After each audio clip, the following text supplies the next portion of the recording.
Hey, welcome to another video. I'm standing here with Ralph and Edgar. I'm standing here with Ralph and Edgar, and I'm going to show them what's a day in the life of a developer is like in Seattle. They were graciously enough to donate to a charity to spend a day with me, so hopefully they'll learn a lot from this day, and I want to share them all the tips and tricks that I know, and hopefully they'll can use that on their own projects.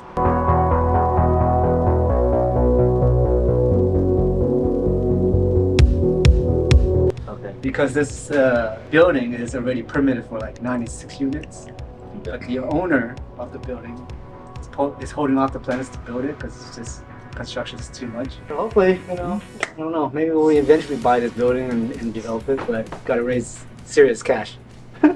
Hey guys, my name is Edgar Sarkeesian. I own the Sark Real Estate Group at Keller Williams. Been a full-time realtor for 8 years and have been investing for the last 5 years now. Hey, my name is Ralph. I'm a real estate agent with Remax. Been in real estate for like 7 years now and started investing in real estate for like almost 2 years.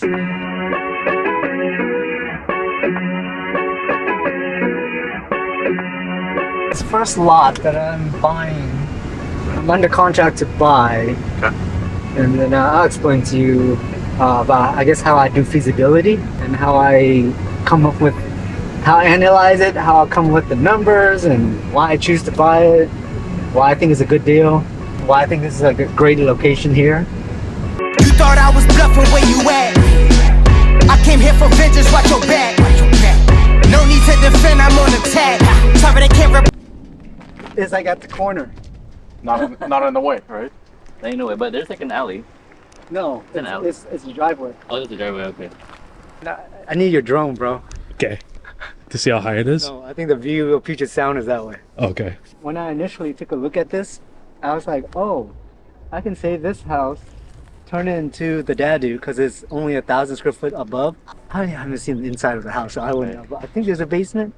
So I was going to save this and remodel it and put a SFR and a Attached ADU. ADU in the back. Okay. Or like around here somewhere. Put another house right here. Okay. So then I was looking at it, and then I looked at the plat map. There used to be 3 historical lots underneath it. There's 2,500, 2,500, 2,500 square feet. So then I was thinking, so should I just put 3 single families here? You run your numbers and you say, but then I was thinking, no, what if I took 5,000 and put add the SFR and ADU in the back and get this extra piece of land of 2,500 square feet. Oh, wow. And just build a single family with an ADU, because anything under 3,200 square feet you can only do an SFR and ADU. So I was like, okay, you can get 5 units, and I don't know, hopefully these trees really aren't going to be blocking. The other perk about this deal is that I don't close on this for 3 months. Oh, wow. So I got the survey already done, scheduled, and I got the architect to sign up to do it. So do you try and get all that stuff done before you close? Quick as possible. How much did you offer in this house? So $930,000 to the wholesaler. This, I cannot even describe how perfect this lot is without looking at all the trees. I mean, bad as in, but again, yeah, I totally could have saved this house, but now it might be gone. I still see a view. I mean, it still might be worth, but I mean that SFR and that ADU is going to be more expensive than this one. But Because you're not taking this tree out? no. They'll never. No. I wouldn't. I wouldn't even want to, because for me, it's if it's healthy, I just let karma work its thing. I don't want to mess with it.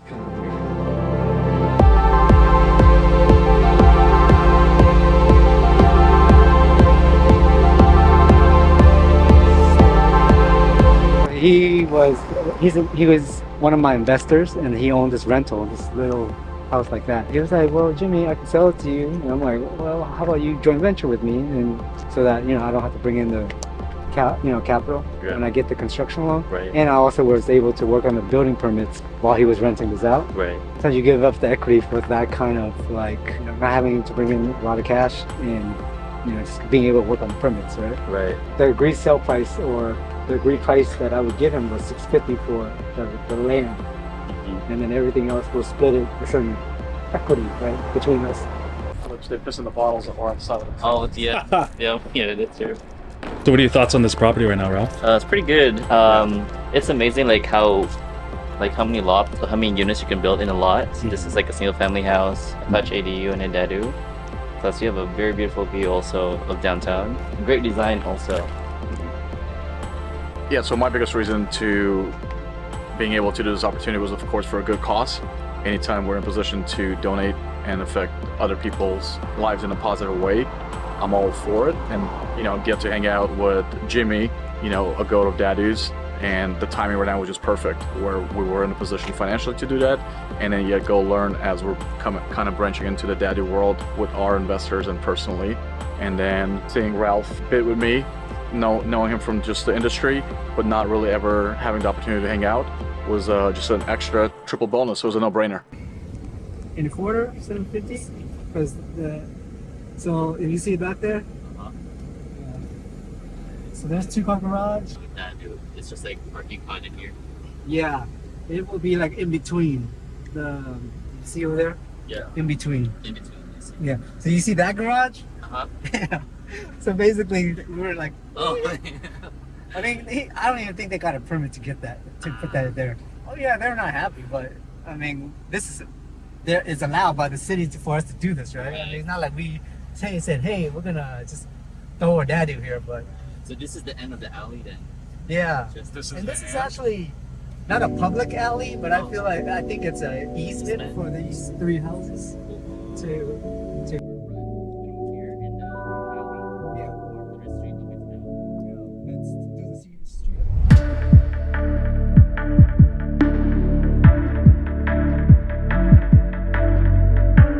I had my office in here when I bought it all the way up till last April. Then we moved down to Eastlake. 3 of these are facing this street.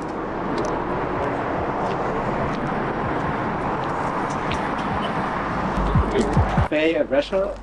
If you just cook up in your kitchen up there Yeah. and bring the stuff down here. Oh, yeah, a boba. I think we perfect will be here. Huh? Rick Boba? boba. Yeah. Actually, No. It's like a piece. plastic. Looks exciting. Yeah. What are they made of? I think it's like the cement works, like That. Cardi. Oh. I think this building is 16,000 for just the bottom part. And then over Really? here, Holy probably another. Wait, 16,000 is the bottom part? Yeah, Just but for the it's not that siding. many. Right. It's like here, and then a little bit up here, and then on the other side. I don't think we have any running in the back. What amount would you have in your bank account to be comfortable to do this kind of project?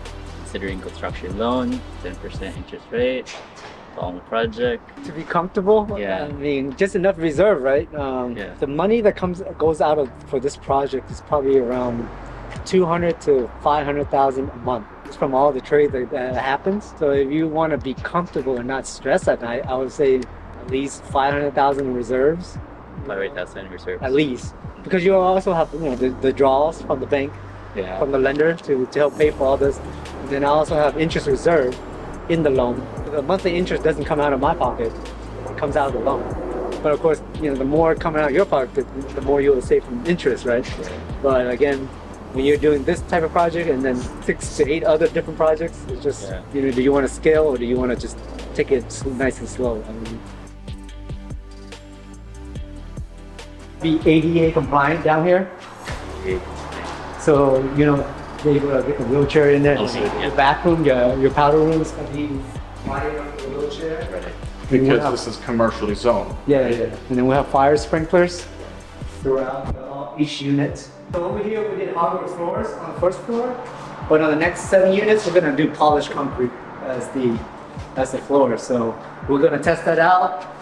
It's going to be my first project with a polished concrete floor, so we'll see. What made you want to do that, though, Paul? I think it's just the area we're in and the product that we're building. I mean, it's commercial space, so a lot of foot traffic. And then also it's cheaper than hardwood, right?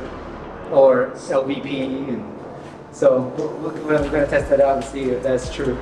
All the way up here, but then, save costs, right? Right. I mean, and now if I do end up doing what I said about leasing the commercial space and Airbnb, so that's the back door, right?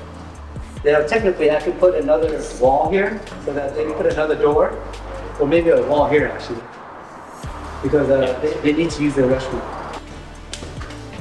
Where you buy your materials, just Home Depot, it's Okay. new supplier. No. Tiles of floor decor. Amazon, a bunch of stuff. You know, high ceilings.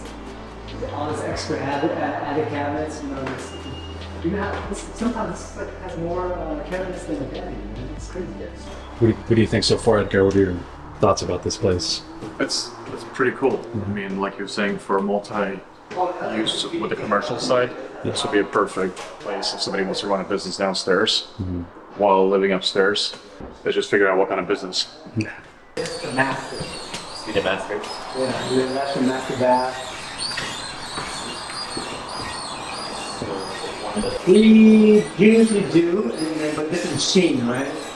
But also sometimes we come in after it and put in at the wall with a different color or a different texture.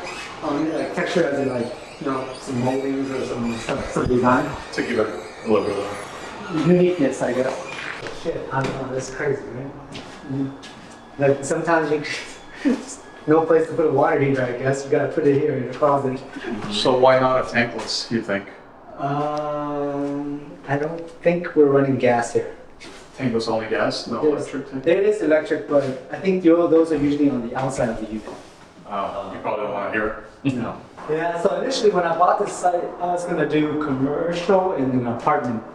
And because we are close to the train tracks, that Elbow Swift Bridge and the airport, they're like, no, you cannot do that. And then I was like, oh, let's do these live-work townhouse because I think it's gonna be quicker for permitting, right? Didn't know it was gonna take 3 years anyway, so we really thought about like self-storage space, but the lot's just too small to. Hopefully, we will sell these 5 units so that we can at least use it as a model, so that the other people could see.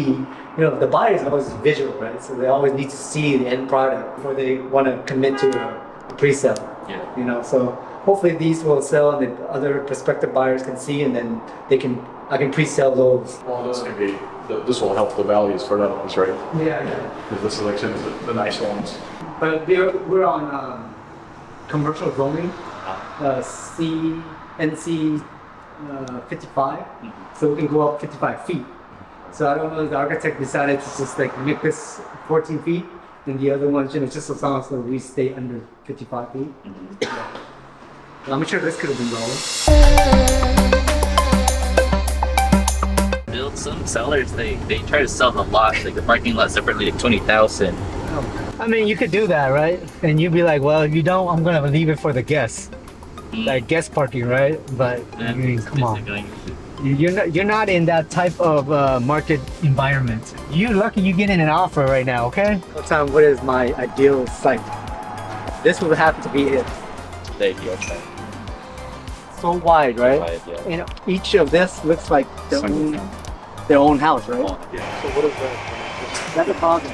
Is Yeah. it? Okay. It's attached by our closet Okay. for the bedroom downstairs. So what do you call this property here? Is like attached ADU or what? No, so this is the single family, Okay. SFR, Okay. ADU now. Oh, Now, under 1,000 square feet. no, it's actually 1,800 square feet, but Oh, there's a basement. Remember he was saying something at the event, there's an exception about basements and all that, the 1 in a million or something, Yeah. that you can turn. Yeah. So the exception is if the basement has been used like before 19, I don't know what year. I'll look it up and send it to you guys. But if it's been used like this before that certain time, then you can count that as an ADU and then act good. My original plan was to turn that into a dadu, but they said no because my basement is higher, too high off the ground, Yeah. out of the ground. Right. And so I'm like, well, and it took me a long time to figure out like, well, can I just make that into a ADU and add a SFR? And then she finally said, yes, you can. I'm like, what? Dang, Why that's did you tell me this like better. 6 months ago? Demolishing the chimney. We just put the electric, the cheap electric, Yeah, but you gotta, do the siding. yeah. And remove the brick, you know, and then get a new fireplace. Oh, the cool thing about this place is one way this way. There's no car coming this way. Okay. Hey Jeff, you have a key? You can't record the code, bro. You're to be drinking in a sense. Bro, yeah, we have something to celebrate, dude. About this dadu, again, I'm going to shoot for 950. You got the front yard, and then they got the backyard. course, there's gonna be new fences all around, but I mean, this is gonna be our dog lovers. So right now we're waiting on her power, which not till probably August. Yeah, this is the master. Oh, Ralph, it's called primary man. I can't say master. Jimmy can say Yeah, master. what kind of agent is this? Are you not following up to date on your codes? Fair housing and all The that. guidelines? Come on. This is nice. Jimmy, there's no issues for you selling because I'm debating about keeping the house until we finish both to sell. But the whole point of the, about the utilities, connections, and redigging. That's the only thing that should be holding you back from selling. But you can always get it under contract and say, you don't close until there's power or water, because the bank's not going to close it anyways. But you can still get it under contract if you really are desperate to sell, kitchen, and that's why the ceiling height is so high. This is the garage though, right? Yeah, this is the garage. So this was going to be living room, kitchen, and then I felt like it was so small because of this. Like it was just too out and it just felt small. So I was like, no, we got to go back to redraw the plans and resubmit it. So that delayed us about a month and a half for this bedroom. What is it, a window? No, it's just a door. I think Is it required? yeah, you need to have. I don't even know why actually. No, it was before this was going to be a mechanical room. Okay. So I think that's why there's going to be a door here. But I think we can close this up. Okay. Yeah. Why is there a crawl space? Or no, crawl space on the. So it's originally it was to be there, but we're going to put it underneath this staircase. Stairs.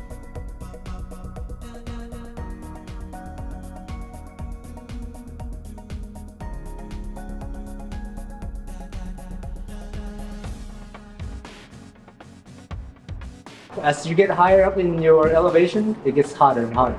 So yeah, definitely probably that one too, that bedroom there. But when you guys first start doing this, it's like you do your walkthrough, and then you try to measure the windows before you order the windows. So as they're about to be finished with framing, I mean, in a perfect world, you think that the windows that the architect put on there is gonna fit perfectly in what the framers framed, but you wanna do a double check and be like, measure it, double check the window schedule, then make sure that it's the correct size, put in the order, Now it's not as backlogged as when COVID happened. I mean, that was the time when everything was backlogged, but you can get your white windows pretty quickly. So you want to do that, you do your walkthrough and put all where the can lights are going, where the accent lights are going, where the interior lights are going. You want to, spray paint it out, make sure you walk it, and then you even walk with the HVAC guy and say where you want to put the mini split head. That way it doesn't run through some crazy runs, and try to be efficient with the running of the pipes and running with the wires, running with the condensation lines and all that.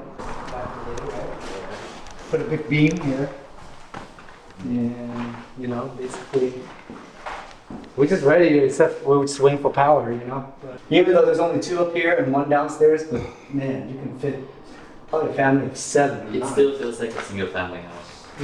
Fell out. We finished it, and then this is where they made me do the earthquake retrofit.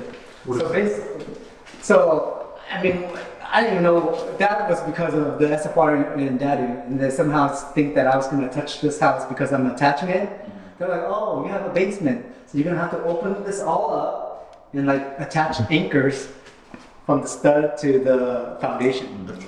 And so basically, I was cutting out little holes and putting up in the anchors. So basically, I didn't account for the drywall costs, So then we basically had to replace a lot of the drywall here.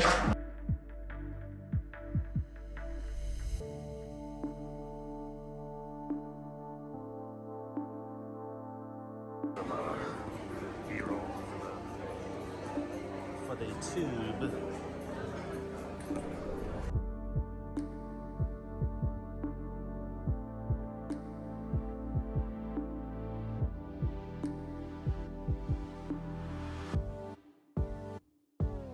So can you guys just kind of tell me like your thoughts about today, like things you learned? Like, was there a moment where you're like, oh man, this is like new knowledge, I think the biggest aha was just how open Jimmy was about sharing his, mistakes, his failures, and willing to share with us feedback and some, motivational things where just realizing that like it's hard for everybody and the only way you're going to learn is by just doing it. Take it slow, and sometimes being slow is okay. And I just appreciate this opportunity. I mean, it's been a long freaking day, but I would do this tomorrow and the next day and over, and it was a lot of good information. And I'm just excited to go back and digest some of these things and figure out a game plan on how can I articulate some of these things and make some changes in my business. I've learned a lot from Jimmy, from personal perspective, mindset, and how to creatively maximize your profit in real estate. He showed us a lot of his properties today, and then there's amazing terms that we haven't heard of. And it's one thing amazing that he showed us today is like how you can build like 6 units in this one lot. And I mean, there's so many creative things that you can do to really maximize profit. But overall, it was a great day. I got a free shirt from Jimmy Tang again. So, and it's one thing that I'm going to be wearing this throughout my real estate career.